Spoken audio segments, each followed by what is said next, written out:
तानि देव सवितर्दुरितानि परासुव यद्भद्रं तन्न आसुव। ॐ शान्ति शान्ति शान्तिः।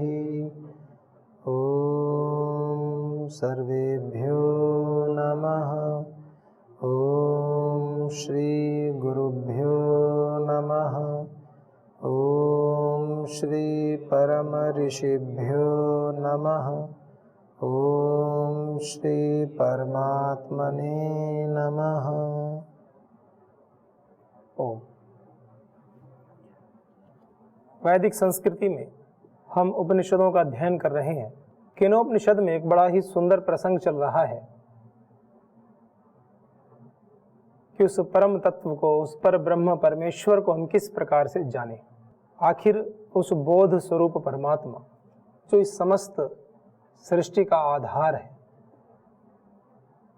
जिसके होने से हम सबका अस्तित्व है, जो सर्वत्र समान रूप से रचा बसा है, उसकी प्रतीति हमें कैसे हो, उसका आभास हमें कैसे हो और अंततः साक्षात्कार कैसे हो। ये तो लक्ष्य है ना हमारा। इस पथ के पथिकों को ईश्वर साक्षात्कार से कम कुछ नहीं चाहिए। लक्ष्य तो बड़े होने चाहिए ना। जब इतना विराट त्याग करके अनंत जन्मों तक उस ईश्वर से प्रार्थना करके यह अनुकूल वातावरण हमें मिला है, तो फिर पीछे क्यों हटना, अपने लक्ष्य भी छोटे क्यों बनाने। नहीं तो आपको ध्यान होगा, एक काल तो ऐसा भी था कि व्यक्ति वैदिक पथ पे ईश्वर प्राप्ति की बात तो दूर, सामान्य जनेऊ यज्ञोपवीत आदि धारण करके भी नहीं चल सकता था। अपने घर में बैठ करके भी गायत्री मंत्र और ये सब यज्ञ हवन आदि नहीं कर सकता था। किसी ने शिकायत कर दी तो उसको कठोर दंड दिया जाता था। माने जीना भी मुश्किल हो गया था। ऐसे भी समय इस धरती पर आए, लेकिन धन्य है वे महान महापुरुष जिन्होंने अपने समस्त प्राणों का उत्सर्ग भी किया इस राष्ट्र की बलिवेदी पर, उस संस्कृति की रक्षा के लिए। और अनेक वीर उत्पन्न हुए, होते रहते, आज भी हैं, जो लगातार सतत पुरुषार्थ कर रहे हैं कि अपने धर्म की, अपनी संस्कृति की हम रक्षा कर पाए। जब चीजें बहुतायात में होती हैं, मैं कोई निराशाजनक बात नहीं कह रहा हूं कि कभी ऐसा रहा। अधिकांशतः तो भारत में धर्म की स्थापना ही रही है। कुछ छोटी छोटी जगहों पर कुछ व्यक्ति विशेषों ने आक्रमण करके वहां की संस्कृति को नष्ट करने का प्रयास किया, और एक बहुत बड़ा जन समुदाय वो शांत रहा। वो एक ऐसे गर्व में, एक ऐसे दंभ में रहा कि हमारा क्या हो सकता है, हमें कौन मिटा सकता है। कुछ षड्यंत्रकारी लोगों ने ऐसे ऐसे जुमले सेट कर दिए कि हस्ती मिटती नहीं हमारी, और ऐसे ऐसे करके कुछ तो बात है, मिटते तो जा रहे हैं। देख, अंधकार में एक बहुत बड़े समाज को अंधकार में रखने के लिए एक विशेष समुदाय के लोगों ने ऐसा प्रपंच रचना शुरू कर दिया कि अंधेरे में रखो और धीरे धीरे अपने काम करते रहो। ये तो धन्य है वे महापुरुष, धन्य है ऐसे परम श्रद्धेय श्री स्वामी जी, आचार्य श्री जी, जिनके महान पुरुषार्थ ने इस वैदिक संस्कृति के स्वरूप को ठीक ठीक दिशा देने का महान पुरुषार्थ किया है, कर रहे हैं।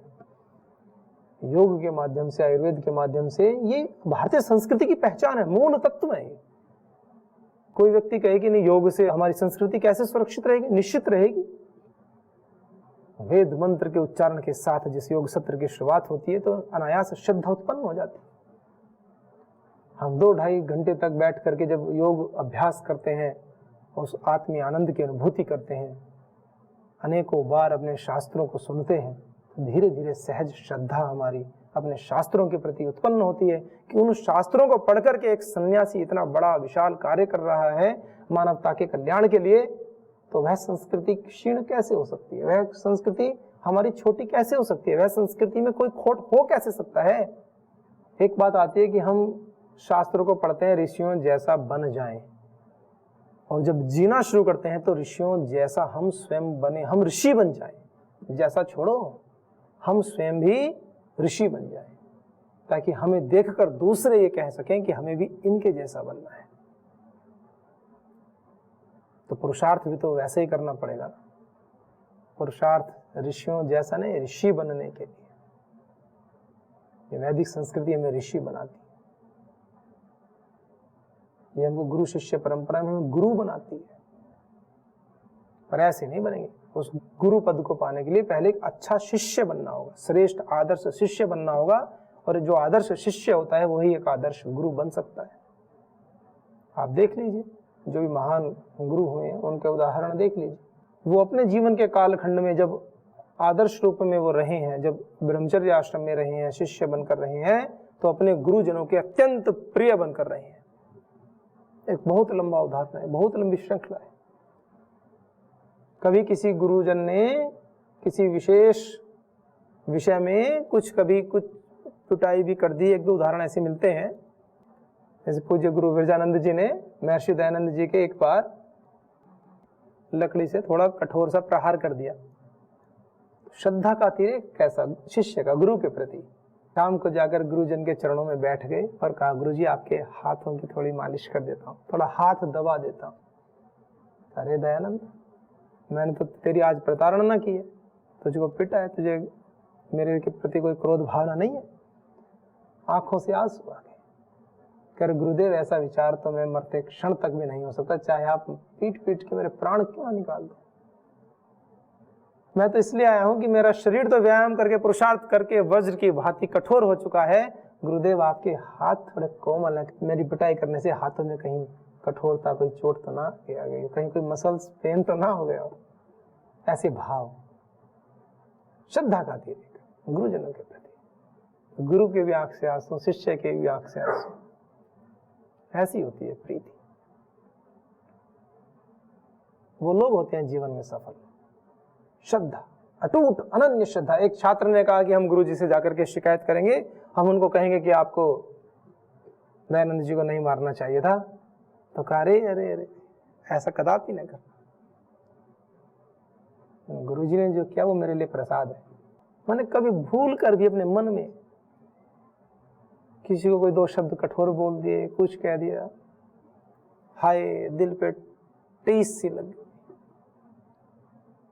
आपके कल्याण के लिए यदि कुछ कहा जा रहा है तो उसको उस भाव में स्वीकार करो। ये तो अनंत का पथ है ना,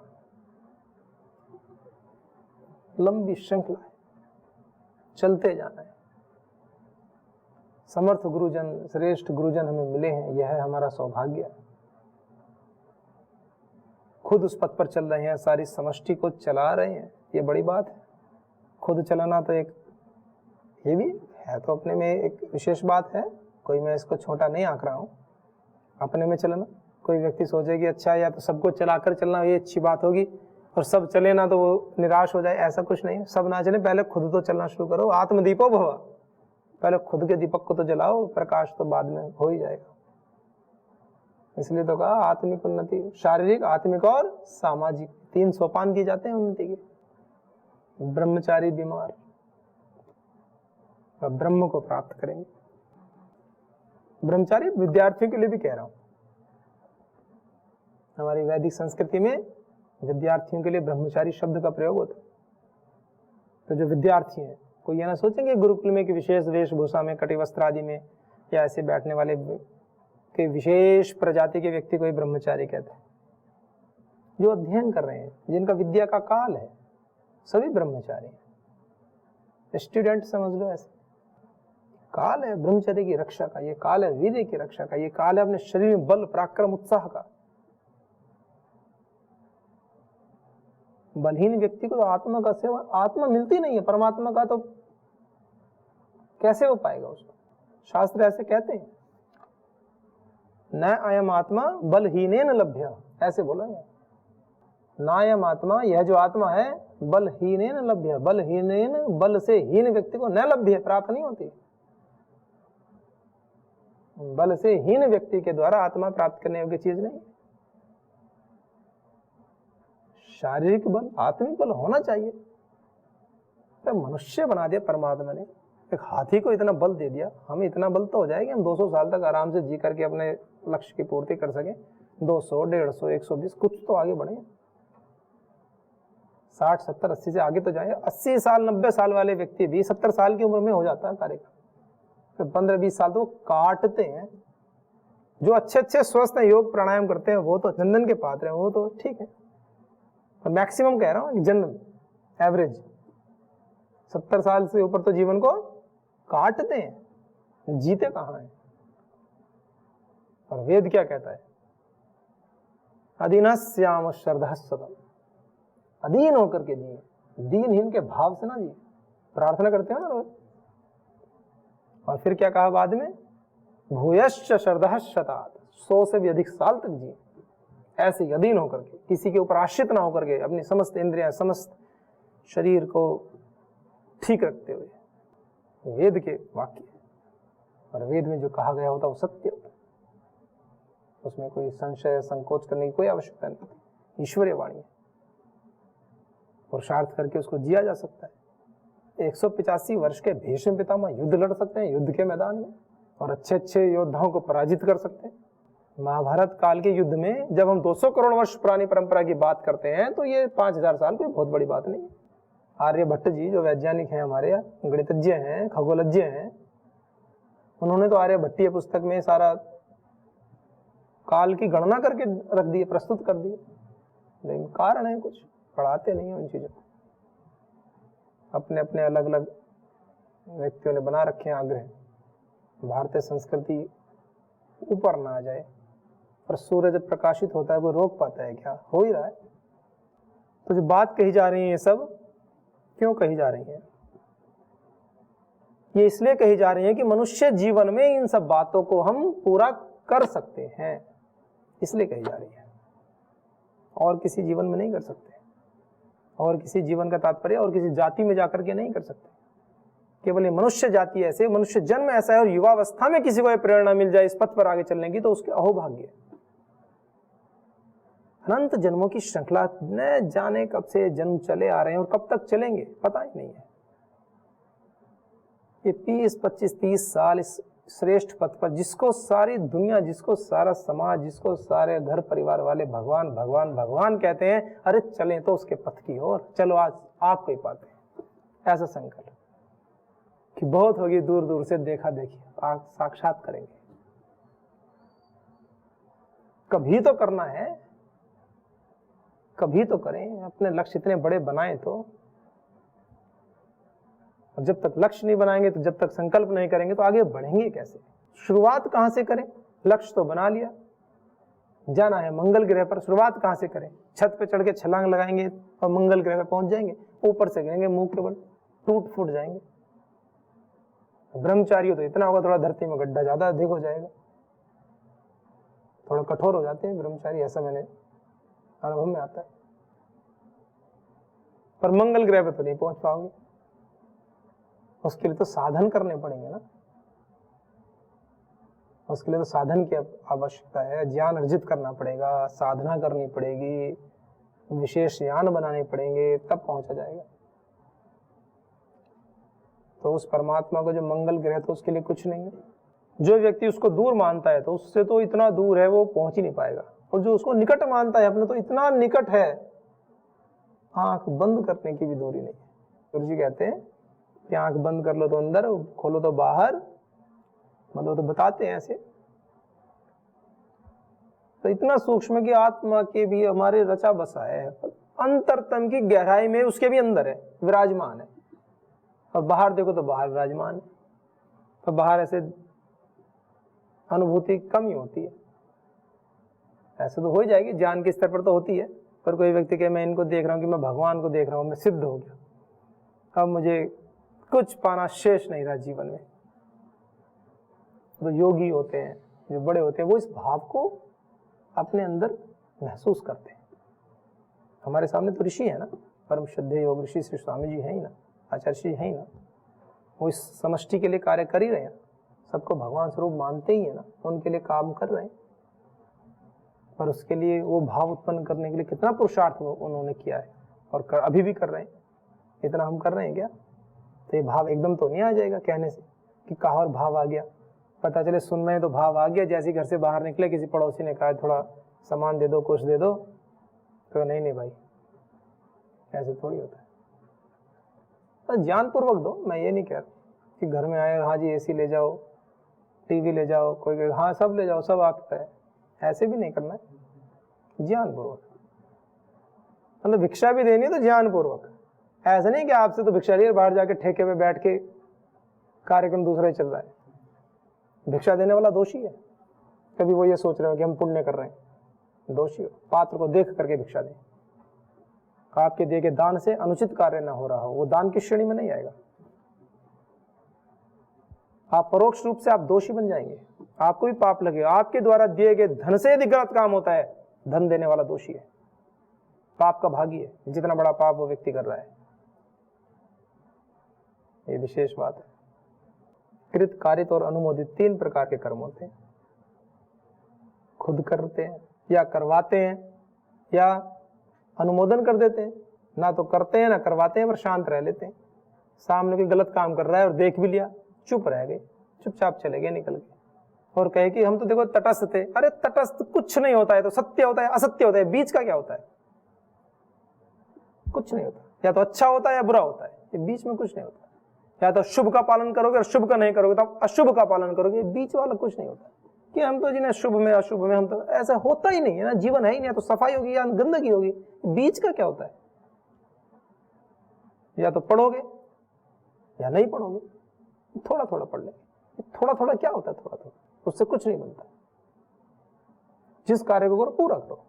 दर्शन पढ़ना, दर्शन पूरे पढ़ो। सेवा वर्ग में तो जो विशेष उसके कार्य हैं उसको पूरा करो।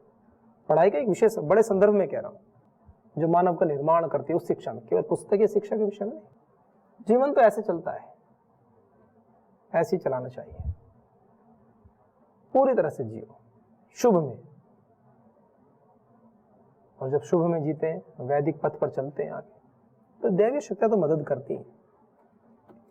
तो जैसे बताया इसमें का प्रतिबोध विदितम मतम अमृततम अमृतत्वम ही विन्दते, ऐसे बोला। प्रतिबोध विदितम मतम, प्रतिबोध विदितम मतम। ब्रह्मज्ञान के विषय में बात चल रही है, तो कहा जा रहा है जो प्रत्येक बोध में है, प्रतिबोध विदितम, मनुष्य को जो भी ज्ञान हो रहा है ना, प्रत्येक उस ज्ञान में भी वो है मतम, ऐसा मत है। यानी प्रत्येक आत्मरूप से जाना गया उसको। हर पदार्थ जो भी हम देखते हैं, ज्ञान कर रहे हैं, हर एक में, माने कण कण में व्याप्ति है। क्या कहेगा? अमृतत्वम ही विन्दते। ये जो प्रतिबोध विदितम, ये जो प्रतिबोध, हर कण कण में ईश्वर का जो हम ज्ञान करते हैं, हर प्रतीति के अंदर भी सूक्ष्म रूप से भी वो विद्यमान है, हर ज्ञान का भी वो दृष्टा है, वो जो परमपिता परमात्मा है। कैसा है? कहा अमृतत्वम ही विन्दते। वो जो ज्ञान है ना उसका, उससे ही अमृत पद को पाया जाता है, अमरता को, जन्म मरण के बंधन से मुक्त होने को। कुछ लोग पढ़े रहते हैं कि जन्म मरण के बंधन से मुक्त हो जाएंगे और इस दुख भरे संसार में दोबारा हमारा आना नहीं होगा। अपने शुभ कर्म करने की ओर ध्यान दो।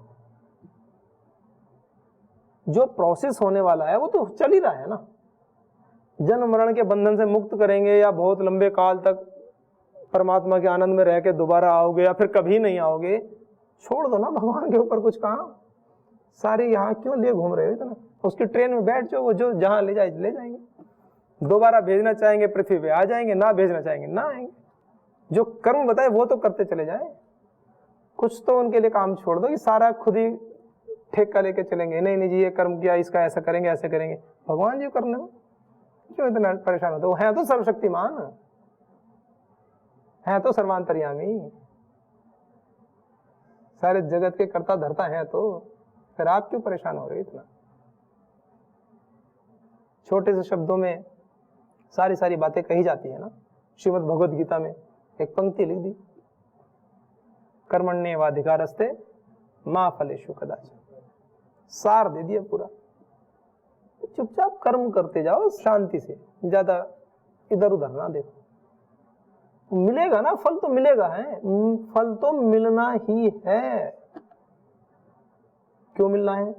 क्योंकि अगला ये भी कहा है उसमें अवश्यमेव भोक्तव्यम कृतम कर्म शुभाशुभम, वो तो मिलेगा। अच्छा करोगे तो अच्छा फल मिलेगा, बुरा करोगे बुरा मिलेगा। आप अपने मन को ठीक ठीक मार्ग पर चलाओ, अपने ज्ञान को, अपने विवेक को ठीक रखो, शुभ कर्म करो, मन में फल की आसक्ति मत रखो। फल तो निश्चित है मिलेगा, कर्म फल व्यवस्था है ही, न्यायपूर्ण व्यवस्था। परमात्मा न्यायकारी है। आपके अच्छे किए कर्मों का परमात्मा अच्छा फल ना दे, न्यायकारी कैसे? वो न्यायकारी है। दयालु कैसे?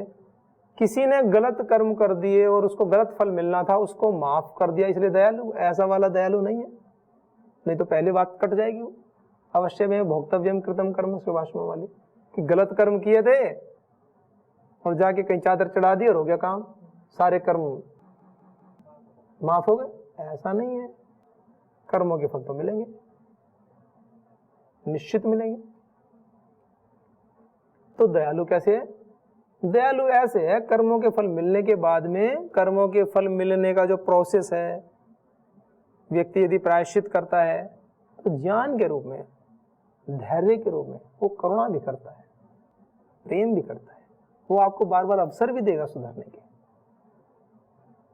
किसी ने कोई गलत कर्म कर दिया, जैसे होता है ना, सामान्य उदाहरण देखो, संसार में देख लिया करो, बहुत ज्यादा चीजों में बहुत ज्यादा सूक्ष्मता में जाएंगे कि हमें ऐसी थियोरी चाहिए, हमें ऐसा विषय चाहिए, ऐसा ऐसे हुआ। एक व्यक्ति ने कोई गलत कार्य किया, वो जेल में चला गया। तो एक भारतीय समाज में, क्या सब जगह पूरी दुनिया में एक सामान्य व्यवस्था ऐसी भी है कि यदि अच्छा आचरण करते हैं, प्रायश्चित करते हैं, व्यक्ति बड़ा अपने आप को ऐसा दोषी मानता है कि मैंने हाँ गलत कार्य किया था, और बहुत अच्छा आचरण वहां जेल में भी रह के करता है वो, तो उसके दंड में भी थोड़ी बहुत कटौती करके उसको, ऐसे तो नहीं है कि जैसे उसने कहा जी मैं अच्छा आचरण करूंगा और जेलर साहब कहते हैं हाँ ठीक है तो अच्छा हो गया जा, ऐसे नहीं होता। मतलब बहुत बड़ा अंश तो भोगता ही है ना, उसमें कुछ कटौती हो जाती है, और उसके प्रति जो व्यवहार है, जो उसको दंड वहां पे मिलता, उसमें थोड़ी सहजता हो जाती है। उसको छोटे मोटे कार्यों में लगा देते हैं वहां पे, माने उसको ये फील नहीं कराते फिर कि वो कैदी है। जो उम्र कैद वाले कुछ कुछ कैदी होते हैं वो भी ऐसे हो जाते हैं जेल में जाके जैसे वही जेलर हैं।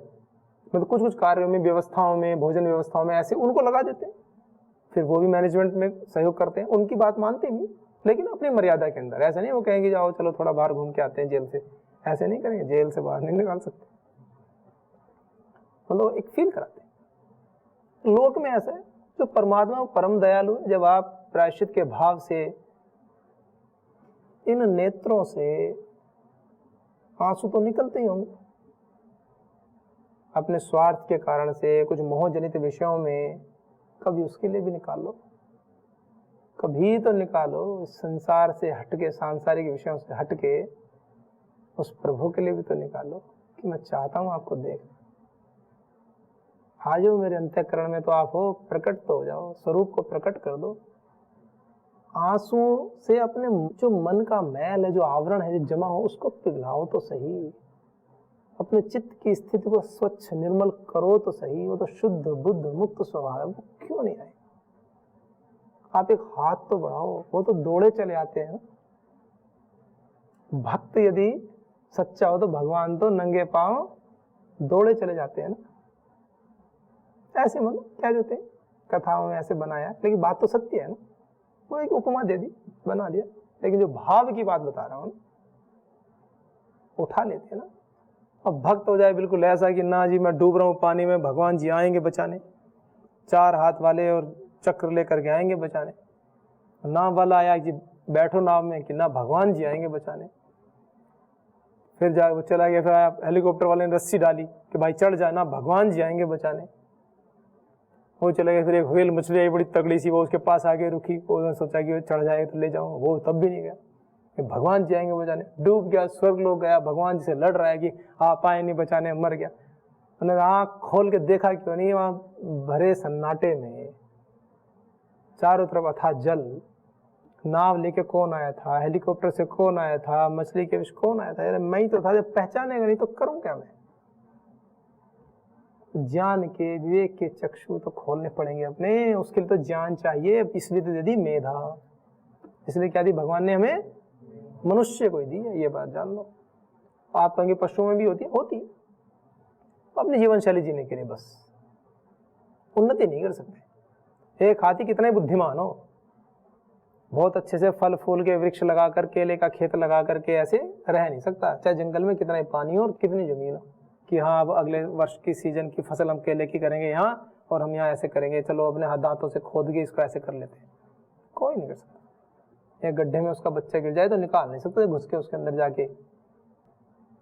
सामान्य तो कर लेता है थोड़ा बहुत, जो बस जीवन के लिए नितांत आवश्यक होता है। मनुष्य ये एक ऐसा जबरदस्त कारीगरी है, धन्य धन्य तेरी कारीगरी करता है, बस यही कहा जा सकता है, और क्या कहा जाए। तो अपने ऊपर बहुत आनंद की अनुभूति, गौरव की अनुभूति क्या करें, घमंड से हट करके हम मनुष्य हैं, इस बात का जबरदस्त हमारे अंदर कॉन्फिडेंस होना चाहिए। किसी भी रूप में, कोई दिव्यांग है, कुछ भी है, आप मनुष्य हैं तो बस इतना पर्याप्त है। फिर आगे तो संघर्ष है ही जीवन में, उसको करते जाएंगे, क्या दिक्कत है। सभी करते हैं, चींटी से लेकर सभी हाथी तक सारे कर रहे हैं, हम भी करेंगे। जो जितना बड़ा उसके जीवन में उतने बड़े संघर्ष, दिक्कत क्या है। ऐसे ही तो व्यक्ति बड़ा बनता है। आराम करने से तो मोटा बनता है, बड़ा थोड़ी बनता है, फैटी होता है। हमें तो स्लिम होना है, ठीक होना है, मतलब स्वस्थ होना है, योगी बनना है। आइए सभी के जीवन में वो ईश्वर अपने स्वरूप को प्रकट करे, और यह साधना हमें स्वयं भी करनी होगी, और ईश्वर कृपा तो है ही। ऐसा कहते हैं, जो ईश्वर के पथ पर चलते हैं तो हमसे पहले ईश्वर हमें चुन लेते हैं। गुरुजन ऐसा बताते हैं। हमें ऐसा लगता है कि हमने इस पथ का वर्ण किया है, आध्यात्मिक पथ का, लेकिन सत्य क्या होता है, ईश्वर हमारा वर्ण हमसे पहले कर चुके होते हैं। तो आइए अपने उस संकल्प को, उस ईश्वर की जो कृपा है उसको अनुभव करते हुए इस पथ पर आगे चलने का संकल्प ले। जो जहाँ है वहीं से यात्रा प्रारंभ करें, अपने कर्तव्य कर्मों को करते हुए। जो भी समय आप ले सकते हैं, निकाल सकते हैं। इस पथ का विधान ही कुछ ऐसा है, समय तो आपको निकालना ही होगा। आइए आज के अंक को विराम देते हैं।